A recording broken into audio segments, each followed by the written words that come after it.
नाज़रीन, क्या आप जानते हैं कि इसराइल, जिसे इंडिया अपना बेहतरीन दोस्त मानता है, वो दरअसल हिंदुओं से नफरत करता है।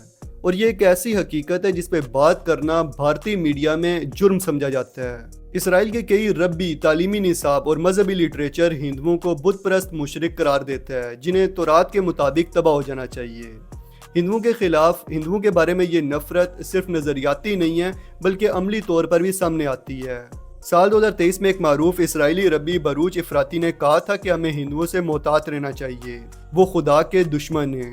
You have 6 billion idol worshippers who makes God angry every second of their life. Indian, Chinese, Japanese, Tibet, Nepal, Thailand, Hindus, Buddhists, and Christian. At least 6.5 billion people are idol worshippers that according to the Torah do not have the right to live. Idol worshipper goy, it's death penalty. Not only Jews, even a goy who bow down to an idol, who believe in JC, deserve death penalty. अब सवाल ये पैदा होता है कि जब यहूदी हिंदुओं को पसंद ही नहीं करते तो क्यों भारत इसराइल की गुलामी में फ़ख्र महसूस करता है?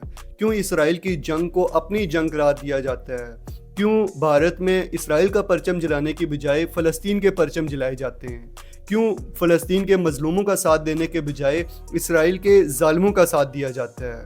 इस सवाल का जवाब सिंपल सा है कि इंडिया के लोग गाय का पेशाब पी पी कर उनके दिमाग जो है वो मफलूज हो चुके हैं, वो चरान बन चुके हैं। उन्हें समझ नहीं आ रहा कि इसराइल उन्हें एक टूल के तौर पे इस्तेमाल कर रहा है, एक औजार के तौर पे इस्तेमाल कर रहा है। उनके इसराइल को भारत से कोई मतलब नहीं है, वो सिर्फ उसमें देखता है एक काम का इत्तेहादी, इसके अलावा कुछ नहीं, वो भी मुसलमानों के खिलाफ।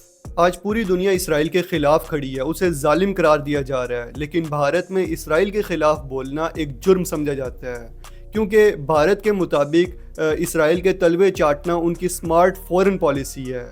यहूदी ना हिंदुओं के खैर ख्वाहें और ना मुसलमानों के, वो सिर्फ इसराइल के मफाद के खैर ख्वाहें, और भारत जो है वो इस मफाद की दोस्ती में अपनी इज्जत तक गिरवी रख चुका है। लेकिन याद रखें, मफाद परस्ती पर बनने वाली दोस्ती देर पा नहीं होती। असल इज्जत असूलों पर खड़े होने से मिलती है, तलवे चाटने से नहीं।